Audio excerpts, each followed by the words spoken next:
Hello, co-journeyers, and welcome back to the Truth So Help Me Good.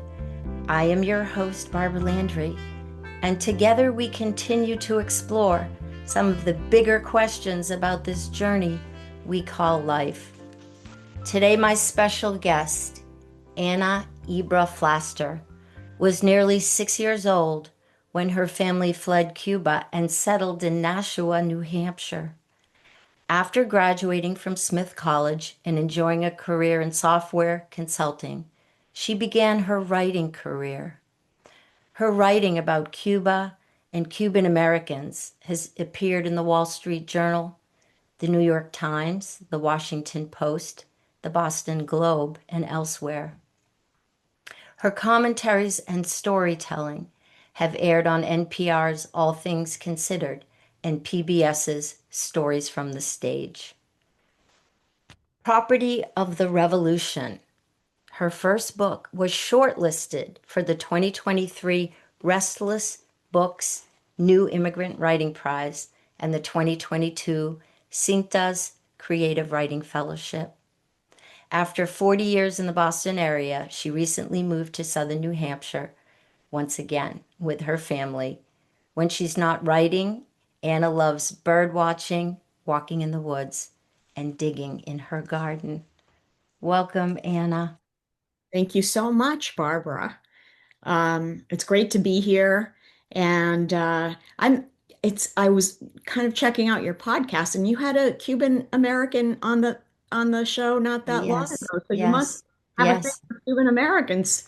yes, And I yes. appreciate Well, that. what I appreciate is giving me the opportunity and others who will read this book to an opportunity to journey with you and your family members and know your family as the individual people that they are and be on this human journey with them, with you, in leaving Cuba and coming to this country. So your book opens with a scene in Juane, Juane, I don't, Juan- Juanelo. Juanelo, Cuba, Juanelo. Yes. in November of 1967. So this is when you were about 6 years old. Would you briefly set the stage for what was happening in Cuba at that time and the significance of beginning your book with this scene? Okay. So 1967 was 8 years after Fidel and the rebels took control of Cuba and ousted the military dictatorship of Batista. My mother had risked her life for that cause. She had collected, as a 17-year-old, she had collected medicine and money for the rebels, and she was caught actually. If in the book you see that she's caught, but she gets out of it. But there were people who were tortured and killed by the Batista regime. So she had these high expectations. Most Cubans didn't want a communist revolution, didn't expect one, and Fidel himself said there wouldn't be one. And so that was why so many people were in shock when life turned upside down. So instead of the restoration of democracy, they got something totally different, which was another kind of military dictatorship. And one that was worse in that you and I were talking before we started recording about how she said life became about politics rather than about living. So it was a fundamental change. And they decided they needed to get us out of Cuba in 1964. Before the revolution, Cubans could come and go like the majority of citizens around the world. After the revolution, Fidel put a stop to that. You had to apply for an exit visa. When a Cuban applied for an exit visa, you became an enemy of the revolution. You were outing yourself. We were called worms. Right. Um, and then you waited and hoped that your exit visas would come. We were My parents lost their jobs because they applied to leave in 1964. So 64 went by, 65, 66. In June of 67, the day that the book opens up, I'm in the barrio and I hear the motorcycle coming down. And I knew that the motorcycle was unusual and that it was connected to these families disappearing. That motorcycle was a guard carrying the exit visa for the unsuspecting family. And that night it was us. So that's the context of what was happening. We weren't expecting anything. The table was set for dinner. My mother always talked about how she wanted so much to put the dishes away. Um, but we were kicked out of the house, and the guard, we got one suitcase that we could take with us with a change of clothes for each of us. Nothing of value could be taken. And when we left, my father handed the guard our keys, and he sealed the front door shut with a banner that many years later I learned read "Property of the Revolution," because everything that a Gusano family had was the revolution's when you left. You couldn't give it away, you couldn't sell it, any of the belongings inside either. So the reason I started with that scene is because I think that children don't have the vocabulary necessarily to explain an injustice, Mm. but they feel it. And that moment for me was so unjust. Why were we losing our home? I didn't understand that we were leaving Cuba forever because as refugees, we weren't going to be able to come back. Right. Family we would be saying goodbye to wouldn't be able to leave. It was permanent. I didn't know any of that, but I knew in my bones that this was wrong. Why are we losing our house? Why are people crying? Why? And that injustice stayed with me. And there's a sense as human beings of, especially when we become adults, of wanting to make things right, Yeah. redeem some aspect of the wrong. And this is my attempt to do that and to honor these people who did what I frankly don't think I would have the courage to do. Yeah. I often ask myself that. I know a lot of people who came here as refugees in that sudden uprooting. Uh, I've spoken with many of them, and they often they ask themselves the same question and doubt whether they'd be able to do what Right. these people did at such a young age. My mother was 26. Wow. And as you said, your parents, your dad lost his job. They confiscate your property. I mean, basically, from the moment you apply to leave, you still have your property, but they take an inventory of Yes, everything you have, and it all has to be accounted for when you leave. yes. So, I mean, right away, you suffer tremendous hardship from making the decision before you've even left. Yes, and think about the people who never got out, Yeah, because right. a lot of people never got out. The program that we came on, we did not, fortunately, have to take to the sea. President Johnson, talk about, so here was in the middle of the Cold War, somehow Johnson's administration got the Castro government to permit these freedom flights to take place because the United States saw all these Cubans dying, drowning at sea, trying to escape. And, um, you know, the cynics will say, well, that's because they were trying to stick it to Fidel in the middle of the Cold War. I don't care. They saved a lot of people, Right. and that's worth something. That's worth mentioning. Yes.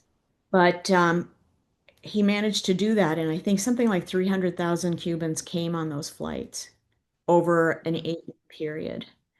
I think from 65 to 73. Wow. We were one of the lucky ones. Sometimes Cubans, well, I had never thought of myself as a freedom flight Cuban, but somebody said to me once, "Oh, you're a freedom flight Cuban." I guess. Mm. But a lot of times Cubans will tell you when they're telling you their story, they'll tell you when they came, or they'll ask each other, "Well, when did you come?" Because when you came says a lot about who you were there. So if you came just before the revolution, generally you were a well-to-do person, or in the year or so just after. Okay. But the later you go from that, especially toward the mid 60s, late 60s, early 70s, you're working class, professional class. We were working class Cubans. Right. Then, of course, there's the 1980 Mariel boat lift, 125,000 Right. Cubans. Then there's the 1994 rafter crisis, 35,000 Cubans. And an incredible number just in the last few years. I think Cuba lost an estimated 20% of their population in the last few years. Um, Many in coming to the United States. But they've gone all over Latin America and Spain in particular. And the decision to leave is very complicated and very layered. And so tell us a little bit about your immediate family and and some of the challenges that were had in terms of making the decision and that not everybody agreed and even just how do you coordinate something with family members that is completely uncertain. Can you talk a little bit about that? Yeah, well, you're hitting on one of them. It is so complicated, Yeah, right? It's a moral dilemma on steroids. yeah. To save your young family, you have to abandon your old family, your older family members, and know that you'll never see them again. That's what happened to my grandmother. She chose out of duty to come with her daughters to take care of her grandchildren while all of the adults worked, and thank God she did. So that's your mother and your aunt. My mother and my aunt, their Yeah. mother, my grandmother, Yes, yes. didn't want to come, and it looked like she wasn't going to come. But her brother convinced her and said, I'll take care of Papa. You go, and we'll see each other again. Mm. And they never did. He died, I think, within 5 years, and my granduncle died also within a short number of years. Um, Even my mother and her sister, my aunt, didn't agree on when to leave, if they should leave. My mother, ironically, even though she'd been the biggest supporter, was the first to realize that not only was it not going to be what she had dreamed of, it was going to be worse. Right. My aunt, who had been largely apolitical in the 50s during the rebel years, was all in with the revolution, and so was my uncle. And it's fascinating to me, that divide. Yeah. And what is it that makes some people know early on that it's time to flee? And why do some people, even up until the very end, stay? And that happened during the Holocaust, and I'm sure it's Mm. happened during every other politically tumultuous period. And I think it has to do with our personalities. There are people who are decisive, forward thinking, and I think Yeah. they're more likely to do that. Um, my aunt, I think, loved the black and whiteness of revolutionary society. You were for or you were against. Right. If you There were, were rules and it was easy to know what to do and what not to do. yep. And my uncle was an orphan. He was raised in a military uh, school. And of course, the military nature of it had an appeal for him. And there was this sense of patriotism and of Cuba becoming a new Cuba. But people, many millions of Cubans realized, and are still realizing that the story that they were being told was full of holes. And that in the end, when you give up your own voice, which is the deal, you do what we tell you, we Yeah. will take care of you. When you give up your own voice, and your own ability to think and make decisions and create your future, um, it doesn't work because I think that's what a human being is. A human being is a free Right. entity. And when you subjugate that to an ideology, which is what this is, it's this ideology over everything else, over everyone else, then it can't work, I think, because it's not compatible with being a human being. Well, okay. So what I was going to say is that the human element of that is, if I remember this correctly, your aunt really started to change when people that she cared about, like was it a student and his father, and they had, you know, they had done things contrary to the rules that resulted in the unjust rules that resulted in them going to jail. And I think the human part is when you see people you care about, other human beings, suffer the consequences, the price that is paid for giving up voice and being all in, it changes things, right? Yes. Yeah. Yes, absolutely. Can I just thank you for reading the book? So many times in these interviews, people really haven't read the book. Yes, you're I'd love welcome. to Thank you for writing the book. So, it was a labor of love. But yeah, that was Barbarito and his brother. They mm, sold, they had a calf and they were in debt and they sold their calf, or they butchered it. Sorry, they butchered right, it to pay off their debts. They were arrested and sent to jail because you couldn't profit from your own property. property. And yeah, that was the beginning for Tia. But you're hitting on something that I has always fascinated me, and we were sort of talking about this before. There are people who are more likely to make that decision earlier than others. But even in the case of my aunt, who was not as likely to make the decision, there was something, an event, a moment that Right, happened, and it opened their eyes and drew the line. right, So Barbarito, that did not draw the line for my aunt, but it was that trip to the beach. I don't know if you remember. They went to the beach and they always were together as two families, and they couldn't, all the cottages with air conditioning were taken out. yes. And they ended up in this big house, right?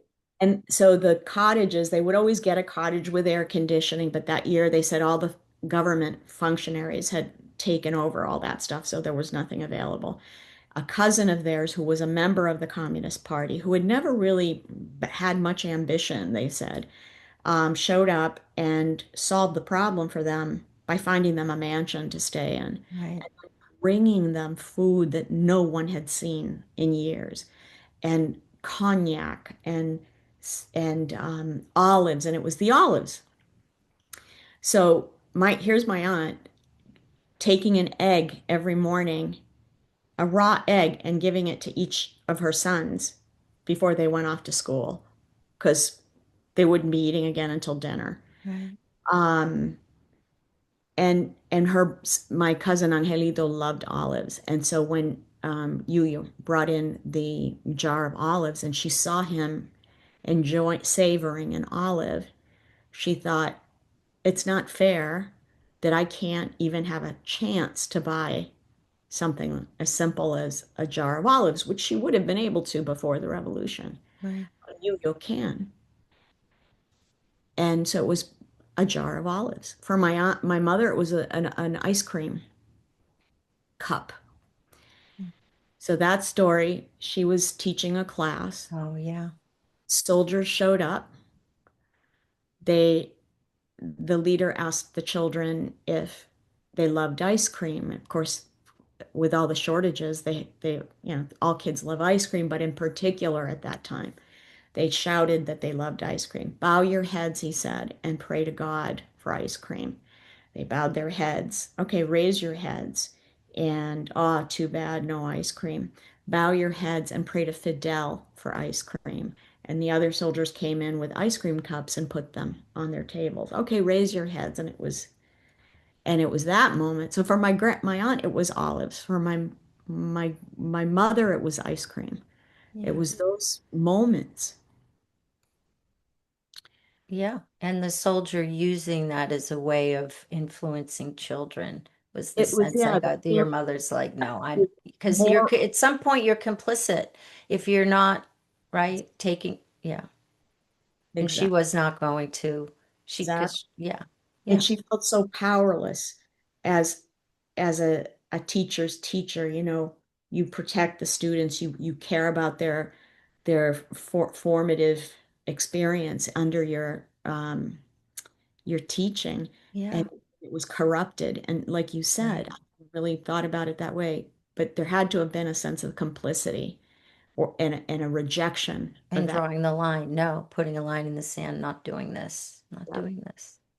Yeah. How did you come to be in Nashua, New Hampshire? I've been answering that question. I'm sure.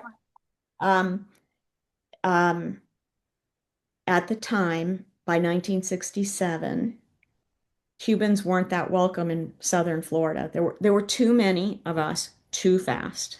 So there were lots of no dogs, no Cubans, signs. And plus, my mother and my aunt had decided that if they were leaving Cuba, they were going to leave for good. And they decided that the Miami culture was too backward looking and they wanted to stay forward looking. So my aunt, you were talking before about how you plan for these in these situations, but nothing ever works out the way it's supposed to. And you have Mm. to be ready for that, but you don't know. So my aunt and her two sons, the plan was they were going to come out after we came out. So they wouldn't be alone. We would be there and they'd come join us. Right. Instead, my aunt and the boys got their exit visas first. Now they were going to be going alone and they ended up in New York. So they were there in that apartment. And when we got out and we joined them after a few days in a refugee processing center in Miami, um, they were trying to encourage people to leave that area and more than happy to give us boots and coats and whatever. The same thing had happened to a family from our barrio of carpenters, the Sednuda family. They were sponsored by a Baptist church in Nashua. I think it was in Nashua. It might have been in Canterbury. It was farther north. Okay. Yeah. So they were the first ones. It was a family of six children, mother and father. And so when we arrived, they'd already been here. They found out that we were, and it's impressive that they found out because there were no, you couldn't get letters, phone calls were difficult, but they found out that we were in New York and somehow they found us. And they showed up one weekend.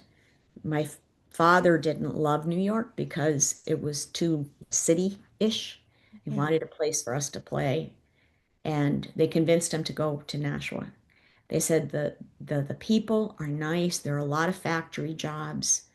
There's a lot of snow. We're working that out. And so he went back with them. And I remember being horrified that he was leaving because would I see him again? I didn't see anybody from my Cuban life again. I was really, I was six and trying to make sense of everything. And then in one weekend, he found us a house to rent and jobs for the adults at a factory. He answered an ad with the Cernudas. They went, and a man named Ray Flanders, Mhm. the landlord, um, said, "Look, I can rent you the house. Don't worry about your first month's check, the deposit, rent. Um, I can employ anybody who needs a job because I need people for my assembly line. And just pay me the first rent after you get your first paycheck." Right. So he also had had an experience with somebody from Cuba, a Cuban. And this, before you tell it, this really struck me in the book too, and just in general in life, is that human component of as people, we have opportunities every moment to make change just through our own actions, right? Somebody's in front of us and needs help, then we have a choice. Do we help? Do we take action? And even in the stories, because is it called a braided, Yes. the structure of the book. So it's real time when you're in New Hampshire as you're moving forward, but then you go back and do the history, which is so really worked well here and really helped deepen the experience because there's the history is the frame of reference for what's happening now, right? Yeah. And so, how many times were people helped also could be hurt, but by who they're in front of. You Yes. know, like when your mother was able to get out of a situation, you said, didn't that a lot of the situations to avoid trouble had to do with other people stepping up and say, wait, I know this person, they're okay. So back to the landlord, what was his experience that ended up, Right.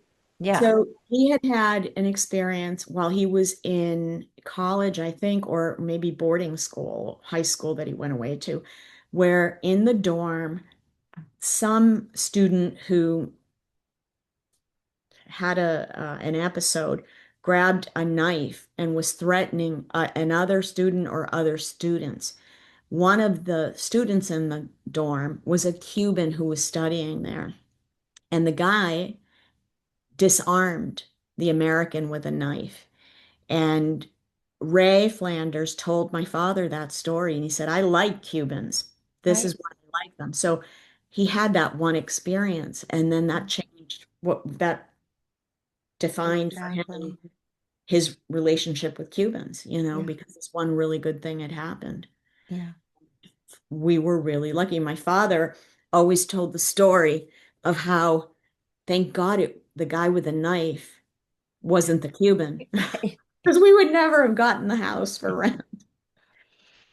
So it So was a real adjustment for, I'm sure, all of you. But your abuela, your grandmother, really had a especially difficult time. Like it sounds like was de severely depressed, it was like horrible. t crying. Can you talk a little bit about that? Yes, abuela lost more than anybody. Um, the rest of the family had their lives ahead of them. My grandmother was, now that's young. She was probably 50 at the time. Um, but in our culture, taking care of our elders is an honor, something you expect of yourself. She couldn't do that. Yeah. She needed to take care of her daughter's children, and she made that decision. And that weighed on her every single day. And she just missed them deeply. Remember, too, that a Cuban household, generally, it's multi-generational. Right. And in our barrio, there were friends of the family that went back generations. Everybody stayed in the barrio. You didn't even go into the move. You stayed in the barrio. People married each other in the barrio. Mm. Um, and so life had been flipped over, and it was a permanent flip for her, and she knew it. The climate, she thought we'd all die of pneumonia. She, in general, people from the Caribbean are afraid of the cold, and she was Yeah. terrified that we would die, in particular, the children would die of pneumonia. How could she protect the children from dying? Um, it got dark at 3 in the, we came in December. There was a blizzard a few days after we arrived. So she cried and cried and cried every day. It was really awful. And I wrote in the book because I remember touching her, and she would be wet from Yeah. her face was always wet from tears. Her collar would be wet. And I don't know, the homesickness, it's a different kind of homesickness when you know Right. it's forever. And when it's not what for one thing, it's for a Well, world. it's more than homesickness, is it's grief. It's profound, it's loss.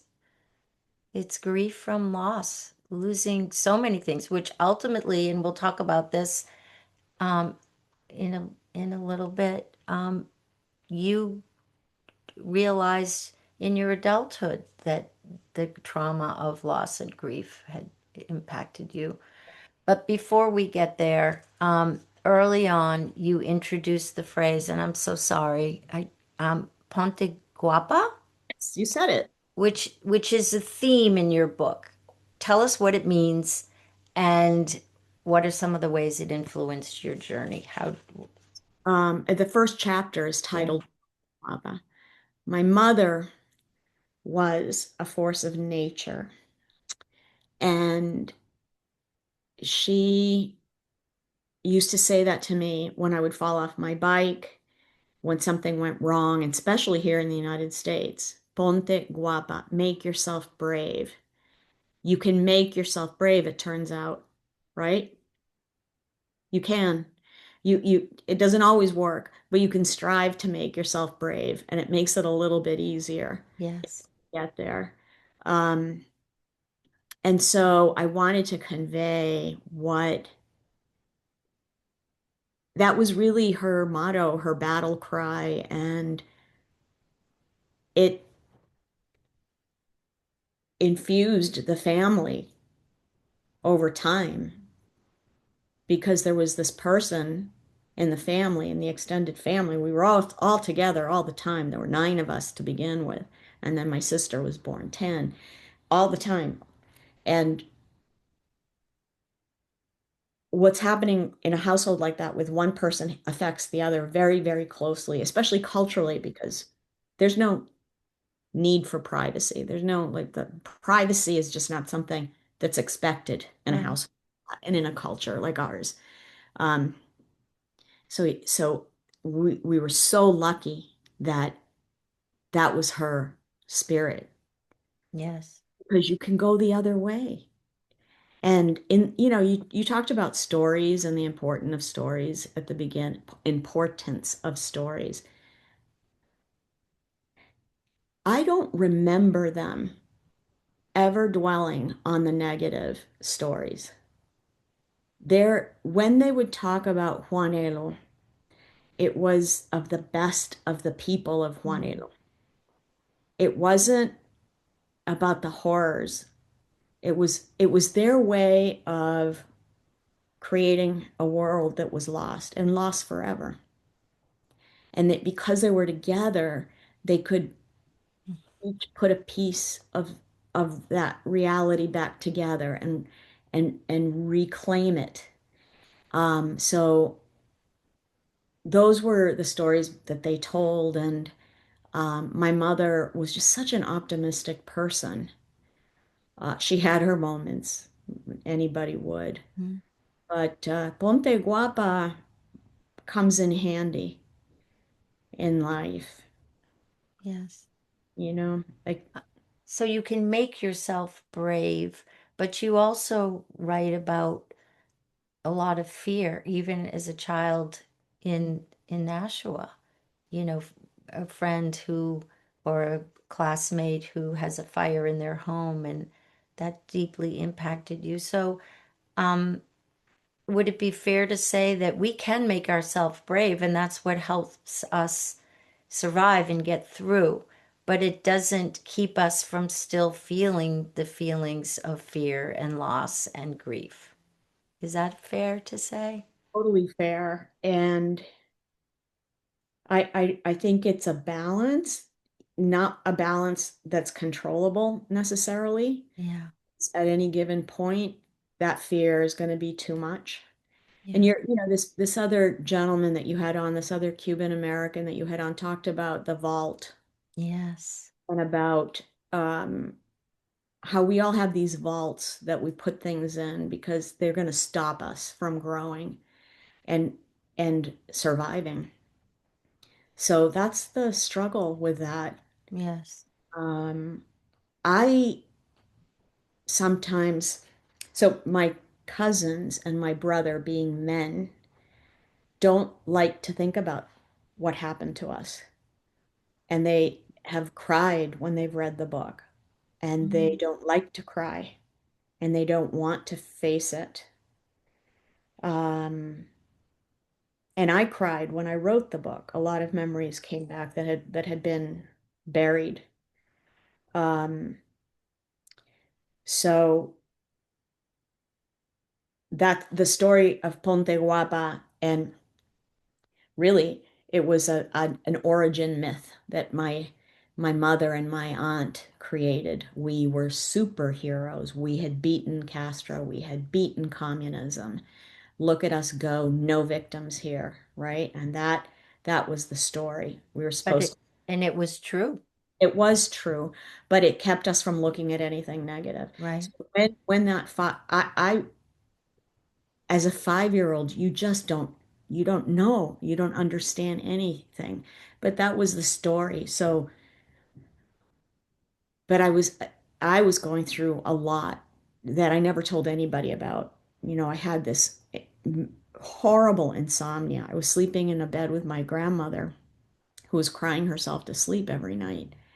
I was hearing voices when I would fall asleep, horrible, frightening voices that were in a language I couldn't understand. I never told anybody any of that.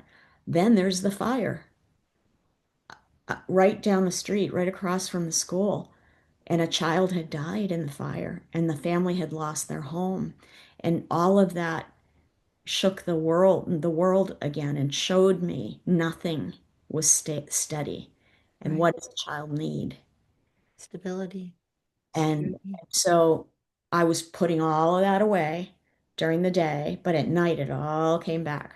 Mm. And I still have a hard time falling asleep. I still Mm. I fear falling asleep, actually. Um, and the fire happened on a night of freezing rain. The son who woke up in the article that they read, that at in the house we read the article. Somebody in our house read the article, and he said that he had thought it was raining. No, you know what? I take that back. I don't think it was raining. It was that he thought it was raining. Right, And so he didn't think anything of the sound, but that's how fire sounds. right.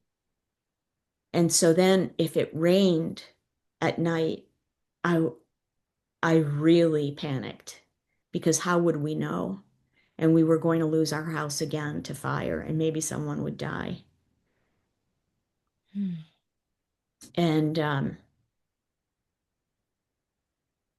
but I was with Abuela in bed, and I knew that she'd save me because she was so protective, like that. She would have. So I knew that there was love in that house in abundance, and that, Yes. and that, you know, it's not always easy to grow up with 5 adults in the house loving you hard, because they can be a real pain. But and then you see your siblings and your cousins being loved the same way, and that is a gift Yes. that I didn't understand. Not everybody gets. Yeah. Over my life, I've realized that just doesn't have. It's not a given. It should be a given, but it's Yes. No, nothing. Nothing is really a given. not. So your memoir celebrates women family members, and you just talked about the distinction between your willingness to face some of these, to cry and confront some of the more difficult emotions where the men have no interest in doing that. How and why did you choose to highlight the women in your family in your book? Um, there just seemed to be no question about who led the charge Mm. out of the country. They were the ones. My mother was first. It wasn't my father was right behind her, but and my aunt, and they were decisive. So when they decided, they had their plan and they knew. And I think that that is so courageous. Uh, and like I said, my mother was only 26. My aunt would have been 34. Um, and it wasn't just that moment, but the rest of their lives. They led, women, like it or not, I just feel like it we have a view and a vision of life in a household that's more 360, it feels like, than men. And imagine when you have two cult, when you've gone through something like that. Mm. So they were managing these colossal shifts in two families there with their mother, uh, um, then the material needs of the family, all of that. It is heroic stuff. And not that my father and my uncle weren't heroes too. And then my Right? grandmother.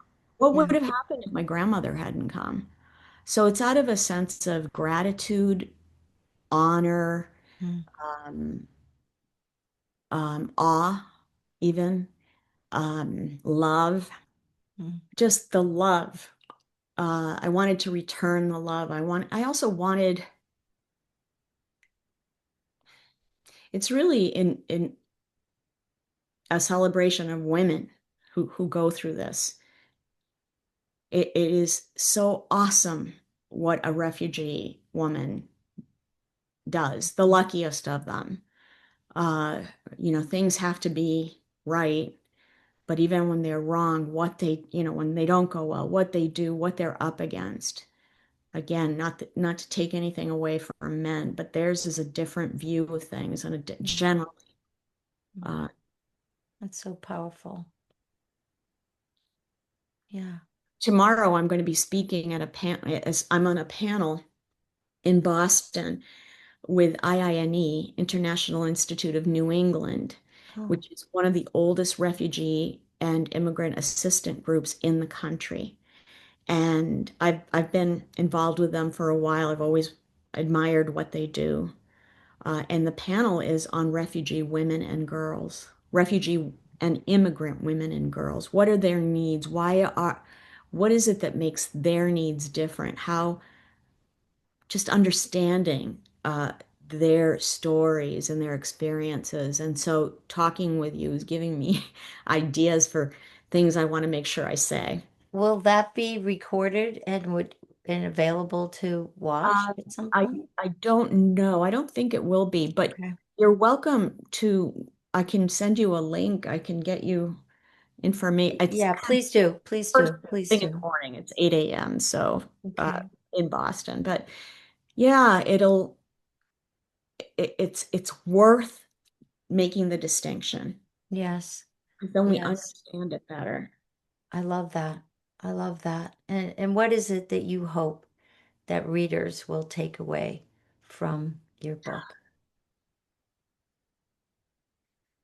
I would love for a reader to feel the love of our home. Yeah.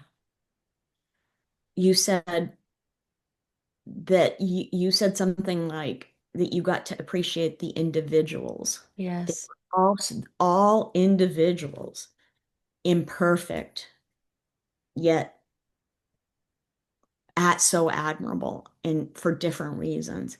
It was a rich, rich household, even though we had nothing. And that I wanted to share that. I wanted readers to feel that love for as a gift, Yeah. just a gift, just to feel love. Yeah. I also would love for a reader to be inspired to ask their elders for their stories. And we don't share our stories nearly enough. And elders need these questions asked of them. It helps them make sense of their lives at the Right. point they're at. It helps us, not just because it may give us an instruction and a key to understanding our own lives, but it enriches us. It's entertaining. It Mm. bonds us to the relative. And I realize that not every family has that dynamic that they can do that, but use your iPhones for something. Yes. Or you're talking with your viejos, with your elders. Yeah. I mean, that's what gives it's part of our identity and it gives life more meaning and a greater understanding, well, the identity of who we are and who they are. Yes, And at the end of the day, we're here and then we're gone. So it's probably the most important thing we share together is, I think so. yeah, I think yeah, so. Our stories, I was thinking about this. Is there any other animal that tells a story to they're conveying information about how to survive? Right. We have that unique ability because of language. Um, that there's a reason for that, and there's something so human about it. And it's subjective. It's not like there a story includes our perspective, our, as you said, I think you were used the word personality. I mean, it's it's a creative it's part of we create it. It's not just like here's the story, like everybody would write it the same way or see it the Right. same way. It's all unique and different, and yeah, it's very exciting when you think about it. It's a form of art in a way. It's creativity, like I said. Yeah. It is artful, well, Yeah. especially when you get in the hands of an amazing storyteller. My Yeah, father, like you. oh, thank you. My father was you could I can't imagine anybody telling a story better than Mm, Bobby. yeah. But those are our heirlooms as refugees. I used to be jealous of my American-born friends who would say sometimes, "Oh, that's my aunt's heir. I inherited that lamp from my aunt or those dishes from my grandmother." And I used to think, I don't have that. I cannot never have that.